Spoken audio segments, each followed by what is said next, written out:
أعوذ بالله من الشيطان الرجيم. بسم الله الرحمن الرحيم.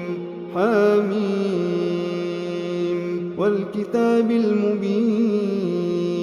إنا أنزلناه في ليلة مباركة إنا كنا منذرين فيها يفرق كل أمر حكيم أمرا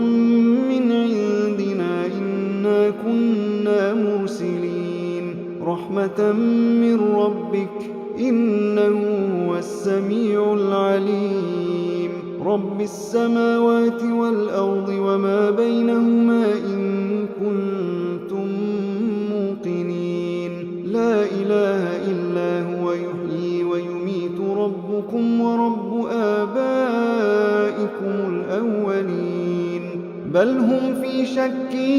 يلعبون فارتقب يوم تأتي السماء بدخان مبين يغشى الناس هذا عذاب أليم ربنا اكشف عنا العذاب إنا مؤمنون أنى لهم الذكرى وقد جاءهم رسول مبين ثم تولوا عنه وقالوا معلم مجنون إنا كاشف العذاب قليلا إنكم عائدون يوم نبطش البطشة الكبرى إنا منتقمون ولقد فتنا قبلهم قوم فرعون وجاءهم رسول كريم أن أدوا إلي عباد الله إني لكم رسول أمين وألا تعلوا على الله إني آتيكم بسلطان مبين وإني عذت بربي وربكم أن ترجمون وإن لم تؤمنوا لي فاعتزلون فدعا ربه أن هؤلاء قوم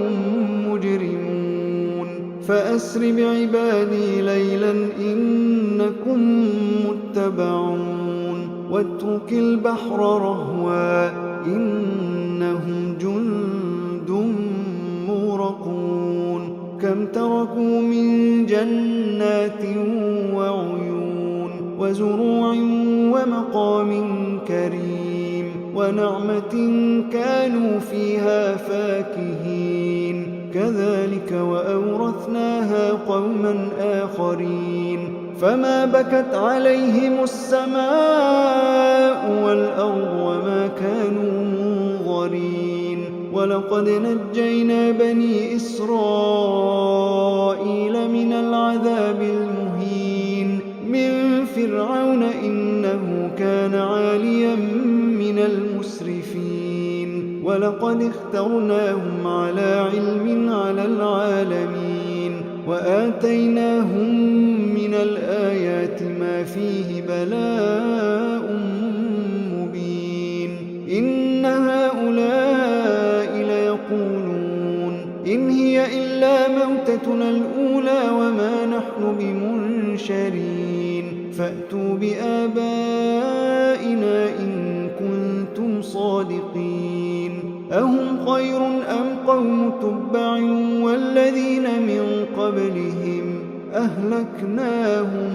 إنهم كانوا مجرمين وما خلقنا السماوات والأرض وما بينهما لاعبين ما خلقناهما إلا بالحق ولكن أكثرهم لا يعلمون إن يوم الفصل ميقاتهم أجمعين يوم لا يغني مولى عن مولى شيئا ولا هم ينصرون إلا من رحم الله إنه هو العزيز الرحيم إن شجرة الزقوم طعام الأثيم كالمهل يغلي في البطون كغلي الحميم خذوه فاعتلوه إلى سواء الجحيم ثم ثم صبوا فوق رأسه من عذاب الحميم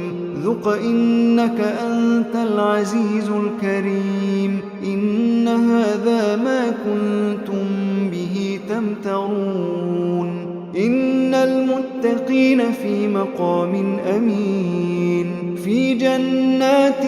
وعيون يلبسون من سندس وإستبرق متقابلين كذلك وزوجناهم بحور عين يدعون فيها بكل فاكهة آمنين لا يذوقون فيها الموت إلا الموتة الأولى ووقاهم عذاب الجحيم فضلا من ربك ذلك هو الفوز العظيم فإنما يسرناه بلسانك لعلهم يتذكرون فارتقب